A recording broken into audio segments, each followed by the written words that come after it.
नमस्कार साथियों, स्वागत है आपका अपने YouTube चैनल भाषा निकेतन में। साथियों, हम आज से हिंदी के 1000 प्रश्नोत्तरों पर चर्चा करेंगे, जो प्रोफेसर डॉक्टर ए.डी. चावला के द्वारा जो नेट और स्लेट दोनों हिंदी में पास होने वाला गुजरात का प्रथम अध्याय जिनको कहा जाता है, उनके ये महत्वपूर्ण 1000 प्रश्नोत्तर हैं, जो टीजीटी पीजीटी एग्जाम 2022-23 के लिए भी बहुत ही महत्वपूर्ण साबित होने वाले हैं। तो वह सीरीज आज हम टेस्ट सीरीज शुरू कर रहे हैं, जिसमें आज हम पहला टेस्ट शुरू करेंगे। इससे पहले एक और टेस्ट लिए हैं, वो थोड़े क्वेश्चंस जो ए.डी. चावला जी के उससे नहीं थे, इसलिए, लेकिन आज दूसरा टेस्ट है ये आपका। तो चलिएगा, हम प्रश्नों की श्रृंखला शुरू करेंगे। और श्रृंखला को शुरू करने से पहले चाहेंगे, आप हमारे चैनल पर नए हैं तो प्लीज़ इसको सब्सक्राइब करें, वीडियो पसंद आए शेयर करें, और टेलीग्राम चैनल से आप हमारे से जुड़ना चाहते हैं तो उसका लिंक आप हमारे डिस्क्रिप्शन में जाके वहाँ से ले सकते हैं और जुड़ सकते हैं। तो चलिएगा शुरू करेंगे साथियों। तो आज का आपका पहला प्रश्न है कि निम्न कौन सा कवि अपभ्रंश साहित्य का वाल्मीकि कहा जाता है? अपभ्रंश साहित्य का वाल्मीकि किसे कहा जाता है, आप बताइएगा। स्वयंभू कवि, पुष्पदंत, सरहपा या धनपाल? बताइए कौन सा कहा जाएगा। तो साथियों, ये आपका हो जाएगा स्वयंभू। अगला प्रश्न है कि रीतकाल की कौन सी कृति छंदों का अजायब घर कहा जाता है? रीतकाल की कौन सी ऐसी कृति है जिसको छंदों का अजायब घर कहते हैं, बताइए। तो साथियों बताइए, ललित ललाम, रामचंद्रिका, भाव विलास या चंद्र प्रकाश? तो साथियों, रामचंद्रिका को छंदों की अजायब घर कहा जाता है। अगला है, द्विवेदी युग का कौन सा कवि पहला राष्ट्र कवि माना जाता है? द्विवेदी युग का कौन सा कवि पहला राष्ट्र कवि, बताइए। माखनलाल चतुर्वेदी, रामधारी सिंह दिनकर, गया प्रसाद शुक्ल स्नेही और मैत्री शरण गुप्त? इनमें से द्विवेदी युग का पहला राष्ट्र कवि किसे माना जाता है, बताइएगा। तो साथियों, गया प्रसाद शुक्ल स्नेही को माना जाता है। ठीक है। अगला प्रश्न है कि स्त्री विमर्श नामक निबंध की लेखिका हैं? स्त्री विमर्श नामक निबंध की लेखिका मैत्रेयी, पुष्पा, ममता कालिया, मृदुला गर्ग या मालती जोशी? बताइए कौन हो जाएंगे इसमें से, बताइएगा इनमें से कौन सा हो जाएगा। तो साथियों, इसमें से मैत्रेयी पुष्पा, मैत्रेयी पुष्पा आपका पहला ऑप्शन सही हो जाएगा। अगला देखते हैं। अगला प्रश्न हमारा, साहित्य अकादमी पुरस्कार से सम्मानित हिंदी का पहला कवि है? साहित्य अकादमी पुरस्कार से सम्मानित हिंदी का पहला कवि माखनलाल चतुर्वेदी, हरिवंश राय बच्चन, सुमित्रानंदन पंत या रामधारी सिंह दिनकर? बताइए कौन सा हो जाएगा साथियों। तो इनमें से हो जाएगा आपका ए, माखनलाल चतुर्वेदी। अगला प्रश्न है कि गोरखनाथ अपने युग के सबसे बड़ा नेता थे, सबसे बड़े नेता थे, कथन किसका है? गोरखनाथ जो थे वो अपने युग के सबसे बड़े नेता थे, बताइए। आचार्य हजारी प्रसाद द्विवेदी, डॉक्टर धर्मवीर भारती, आचार्य श्री रामचंद्र शुक्ल या डॉक्टर गणपति चंद्रगुप्त? कौन सा आंसर हो जाएगा इसका, बताइए। क्वेश्चन नंबर 6 का बताइए क्या हो जाएगा। आचार्य हजारी प्रसाद द्विवेदी। यह कथन आचार्य हजारी प्रसाद द्विवेदी का है। हर बार मुसाफिर होता हूँ यात्रा वृत्तांत के लेखक कौन है? हर बार मुसाफिर होता हूँ इस यात्रा वृत्तांत के लेखक कौन है? प्रताप सहगल, डॉक्टर मनमोहन सहगल, वीरेंद्र सक्सेना या हरदर्शन सहगल? बताइए कौन सा ऑप्शन सही हो जाएगा इसका। तो साथियों, प्रताप सहगल। कौन सा? प्रताप सहगल, ये ऑप्शन। चलिएगा देखते हैं अगला प्रश्न। अगला प्रश्न हमारा, निम्न कथनों को इनके कवि आलोचकों के साथ सुमेलित कीजिए। निम्न कथनों को इनके कवि आलोचकों के साथ सुमेलित कीजिए। आलोचना साहित्य का मस्तिष्क है, यह जो कथन है किसका है? जीवन अनुभूतियों की संस्मृति है, यह कथन किसका है? फंटेसी अनुभव की कन्या है, यह कथन किसका है? और अंतःकरण की वृत्तियों के चित्र का नाम कविता है, यह कथन किसका है? तो साथियों बताइएगा कौन सा हो जाएगा सही। तो साथियों देखिएगा, इसमें जो आलोचना साहित्य का मस्तिष्क है, यह आपका हो जाएगा, इसमें देखिए पांचवा। ठीक है, यह निराला जी का है। किसका है? निराला जी का। और अगला है जीवन अनुभूतियों की स्मृति है, ये आपका हो जाएगा तीसरा, महादेवी जी का है। फंटेशी अनुभव की कन्या है, यह किसका है बताइए। तो यह हो जाएगा आपका गजानन माधव मुक्तिबोध का। ठीक है। और अंतःकरण की वृत्तियों का चित्र नाम कविता है, तो यह आपके महावीर प्रसाद द्विवेदी का कथन है। तो चलिएगा अगला प्रश्न देखते हैं। अगला प्रश्न है हमारा कि बीमार आदमी का इकरारनामा कहानी संग्रह किसका है? बीमार आदमी का इकरारनामा।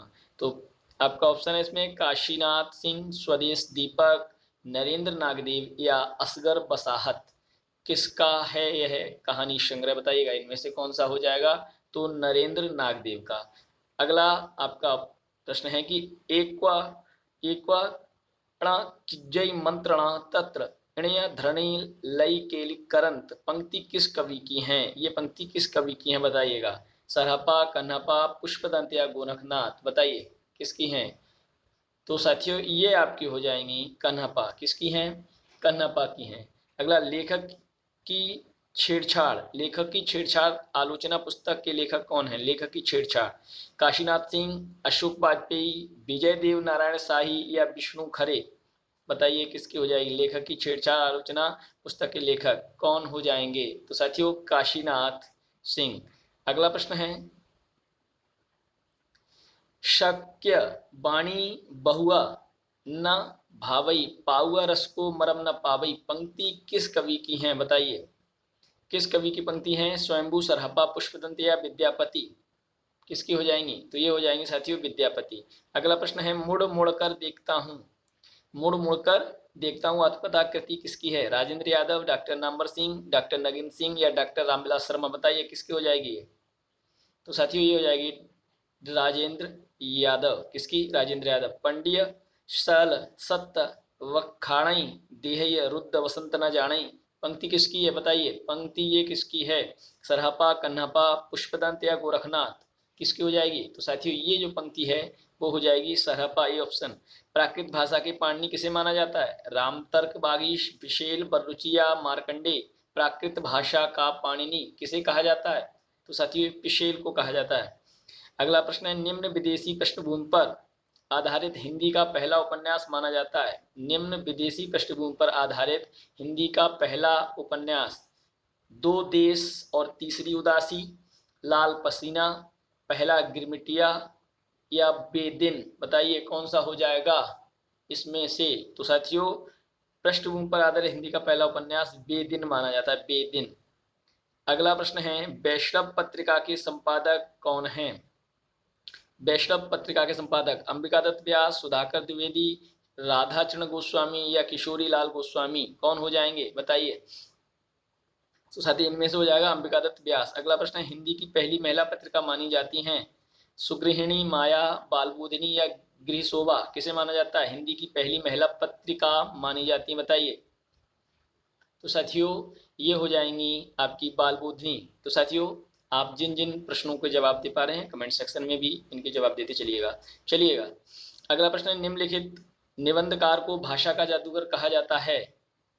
किसको? गुलाब राय को, बालकृष्ण भट्ट को, शिव पूजन सहाय या श्याम सुंदर दास को? निबंधकार हैं ये, भाषा का जादूगर जिन्हें कहा जाता है, भाषा का जादूगर। बताइए कौन सा हो जाएगा?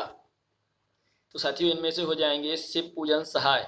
समीक्षा की पहली किताब आलोचना ग्रंथ के लेखक हैं? समीक्षा की पहली किताब आलोचना ग्रंथ के लेखक अशोक वाजपेयी, विष्णु खरे, देवीशंकर अवस्थी या डॉक्टर मैनेजर पांडे? बताइए समीक्षा की पहली किताब आलोचना ग्रंथ के लेखक कौन है? तो साथियों ये हो जाएंगे विष्णु खरे। अगला प्रश्न है कि आलोचक डॉक्टर गणपति चंद्रगुप्त ने हिंदी की प्रथम कहानी किसे माना है?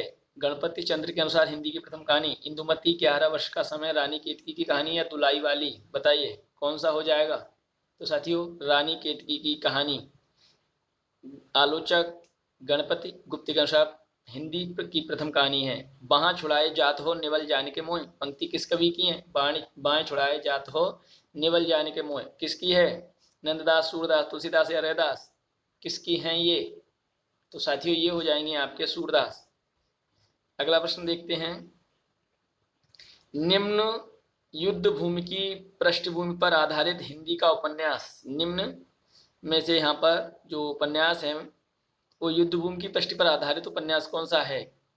बताइए कितने पाकिस्तान, धूप छाई रंग, लाट की वापसी या मंगल भवन? बताइए कौन सा हो जाएगा? तो साथियों ये हो जाएगा आपका कितने पाकिस्तान। A option. प्रकाशन वर्ष के अनुसार निम्नांकित हिंदी उपन्यासों का सही अनुक्रम कौन सा है? उपन्यासों होगा यहाँ साथियों। मृगनयनी, अंतिम आकांक्षा, शेखर एक जीवनी या दिव्या? बताइए।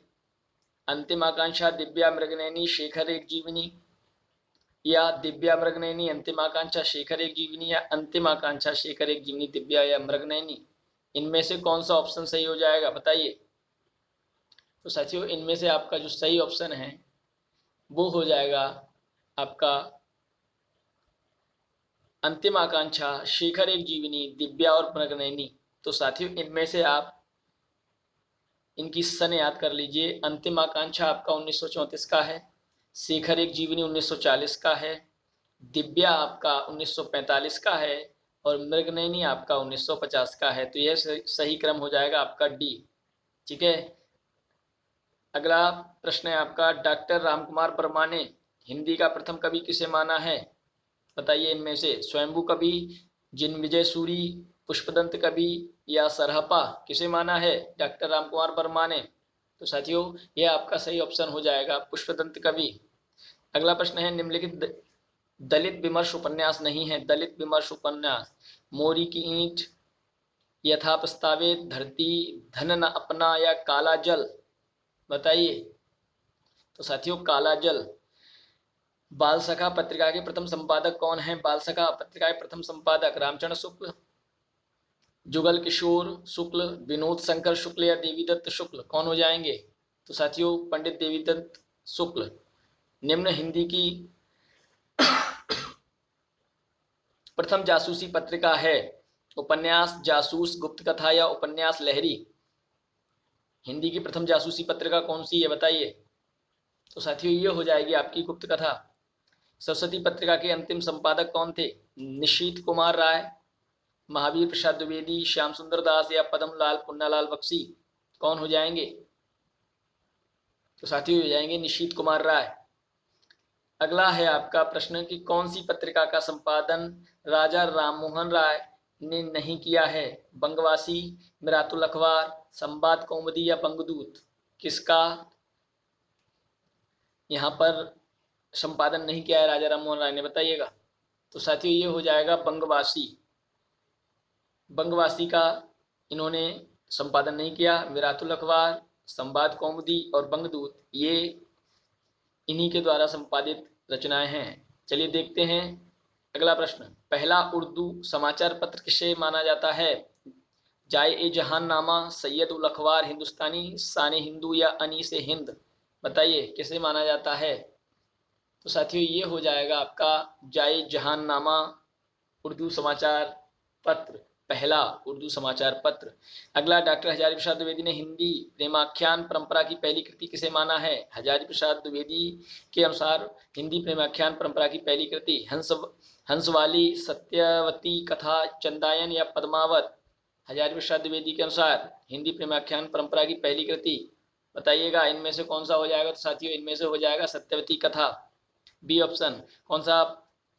अगला प्रश्न है कि कौन सा कवि कवि सम्मेलनों की बादशाह कहा जाता है? कवि सम्मेलनों की बादशाह गया प्रसाद शुक्ल सनेही, हरिवंश राय बच्चन, रामनरेश त्रिपाठी या बालकृष्ण शर्मा नवीन? बताइए। 33 का क्या हो जाएगा? गया प्रसाद शुक्ल सनेही को कवि सम्मेलनों के बादशाह कहा जाता है।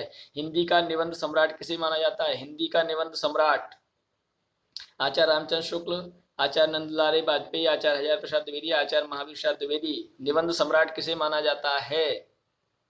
तो साथियों ये हो जाएंगे आपके आचार्य रामचंद्र शुक्ल, हिंदी के निबंध सम्राट। ठीक है। अगला प्रश्न है, मिथकीय आलोचना के प्रवर्तक कौन हैं? Gajanan Madhav Muktibodh, doctor Ramswaroop Chaturvedi, doctor Ramesh quintal मेर या डॉक्टर नेमीचंद्र जैन? मिथकीय आलोचना के प्रवर्तक बताइए कौन सा ऑप्शन सही हो जाएगा इसका? तो साथियों इसका हो जाएगा डॉक्टर रमेश कुंतल मेर। अगला है, कौन से यूरोपियन विद्वान ने तुलसी साहित्य पर कार्य नहीं किया है?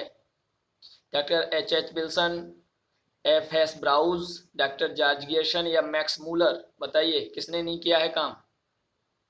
बताइए। तो साथियों इनमें से ऑप्शन आपका सही हो जाएगा मैक्स मूलर।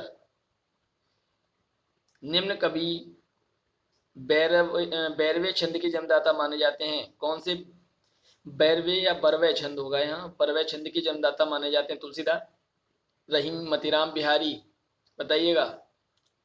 तो साथियों यहाँ बरवे छंद के माने जाते हैं रहीमदास। चलिएगा अगला प्रश्न, यमक सतसई की कृति के रचयिता कौन है? यमक सतसई, वृंद कवि, मतीराम, रसलीन या रसनिधि? वृंद कवि। तो साथियों ये वृंद कवि के हो जाएंगे, सॉरी ये यमक सतसई के वृंद कवि हो जाएंगे। कौन हो जाएंगे? यमक सतसई के रचनाकार आपके वृंद कवि। अगला प्रश्न है कि निम्न आलोचकों ने सुभद्रा कुमारी चौहान को राष्ट्रीय वसंत की प्रथम कोकिला कहा है? बताइए। सुभद्रा कुमारी चौहान को राष्ट्रीय वसंत की प्रथम कोकिला किस आलोचक ने कहा है? डॉक्टर नगेंद्र ने, अशोक वाजपेयी ने, मलयज या शमशेर बहादुर सिंह ने? किसने कहा है? तो साथियों ये आपका सही ऑप्शन हो जाएगा शमशेर बहादुर सिंह ने। ठीक है, अगला है, निम्न में से कौन सा प्रतीक नाटक नहीं है? प्रतीक नाटक कौन सा नहीं है? शारदिया, सुखा सरोवर, श्रतुर, मृग या हत्या एक आकार की? बताइए कौन सा प्रतीक नाटक नहीं है इनमें से? तो साथियों शारदिया नहीं है, और अन्य आपके प्रतीक नाटक हैं सुखा सरोवर, श्रुतुर, मृग या हत्या एक आकार की। निम्न आलोचकों ने, अगला प्रश्न है, कामायनी को मानवता का रसात्मक इतिहास कहा है? मानवता का रसात्मक इतिहास कामायनी को किसने कहा है? बताइएगा ऑप्शन कौन सा हो जाएगा, बताइएगा। 42 का आंसर कौन सा होगा इसमें से? तो साथियों ये हो जाएगा आपका रामचंद्र शुक्ल ने कहा है, बी ऑप्शन। नेमिनाथ चौपई ग्रंथ के रचयिता कौन है? नेमिनाथ चौपई के विनय चंद्र सूरी, हरि भद्र सूरी, नयनंदी मुनि या शालिभद्र सूरी? कौन हो जाएंगे? तो साथियों विनय चंद्र सूरी नेमिनाथ चौपई ग्रंथ के रचयिता हैं। अगला प्रश्न है, निम्न हिंदी काव्य के कवियों को राहों का अन्वेषी कहा जाता है? निम्न में से हिंदी काव्य के कवियों राहों का अन्वेषी, बताइए। हिंदी काव्य के कवियों को राहों का अन्वेषी कहा जाता है? छायावाद के कवियों को, प्रगतिवाद के कवियों को, प्रयोगवाद के कवियों को, या नई कविता के कवियों को राहों का अन्वेषी कहा जाता है? बताइएगा। तो साथियों ये हो जाएगा प्रयोगवाद के कवियों को राहों का अन्वेषी कहा जाता है। किस लेखक ने हंस पत्रिका का संपादन नहीं किया है? हंस पत्रिका का संपादक इनमें से किस लेखक ने नहीं किया है? निराला, प्रेमचंद्र, जैनेन्द्र या राजेंद्र यादव? किसने हंस पत्रिका का नहीं किया है? तो साथियों ये हो जाएगा इनमें से निराला। तो हंस पत्रिका प्रेमचंद ने, जैनेन्द्र ने और राजेंद्र ने। ठीक है, याद रखिएगा। अगला प्रश्न है, खंडित जीवन का कोलाज कहानी के लेखक कौन है? खंडित जीवन का कोलाज उदय प्रकाश, मनोहर श्याम जोशी, स्वदेश दीपक या शैलेश मटियानी? कौन है? तो साथियों ये हो जाएंगे स्वदेश दीपक। अगला प्रश्न है, कौन सी पत्रिका का संपादन निराला ने नहीं किया? बताइएगा कौन सी पत्रिका का संपादन निराला ने नहीं किया है? सरोज, सुधा, समन्वय या मतवाला? तो साथियों सरोज का नहीं किया है, यहाँ आपके सुधा, समन्वय और मतवाला किया है। आज संसार की कविता हमारे समय का सबसे विश्वसनीय आदमी नामा है, यह कथन किस कवि आलोचक का है? आज संसार की कविता हमारे समय का सबसे विश्वसनीय आदमी नामा है, बताइए। अशोक वाजपेयी, गजानन, माधव मुक्तिबोध या कि अज्ञेय या मलयज? किसका कथन है ये? तो साथियों ये है आपके अशोक वाजपेयी का। देखते हैं हमारा अगला प्रश्न। अगला प्रश्न है, तुलनात्मक आलोचना के प्रवर्तक किसे माना जाता है? लाला भगवान दीन, कृष्ण बिहारी मिश्र, पद्म सिंह शर्मा या मिश्रबंधु? बताइए। तो साथियों ये हो जाएगा आपका पद्म सिंह शर्मा। तो साथियों आज का आखिरी प्रश्न हमारा, निम्न में से कौन सी कृति तुलसीदास की अंतिम रचना मानी जाती है? हनुमान वाहक, कवितावली, विनय पत्रिका या दोहावली? बताइए। तो साथियों ये हो जाएगा हनुमान वाहक। तो साथियों सेशन कैसा लगा? यह टेस्ट सीरीज आपको पसंद आई है तो इसको आगे शेयर करें, लाइक करें, और आप कमेंट सेक्शन में अगर आप अगला वीडियो जरूर चाहते हैं इस सीरीज़ का, टेस्ट सीरीज़ का, तो आप कमेंट सेक्शन में बोलिएगा कि हाँ आप आगे बढ़ाइए, तो मैं इसको आगे सुचारू रखूँगा। और साथियों आप हमारे चैनल पर नए हैं तो सब्सक्राइब करें और टेलीग्राम चैनल से भी जुड़ना चाहते हैं तो आप हमारे डिस्क्रिप्शन में लिंक दिया है, उससे तुरंत जाकर उसमें जुड़ जाइए। वहाँ आपको आपकी सारी जो भी चीज़ हैं एग्ज़ाम से संबंधित उनसे निदानात्मक आपसे लाभ दिया जाएगा। तो चलिएगा, फिर मिलेंगे अगले वीडियो के साथ, तब तक के लिए नमस्कार, धन्यवाद।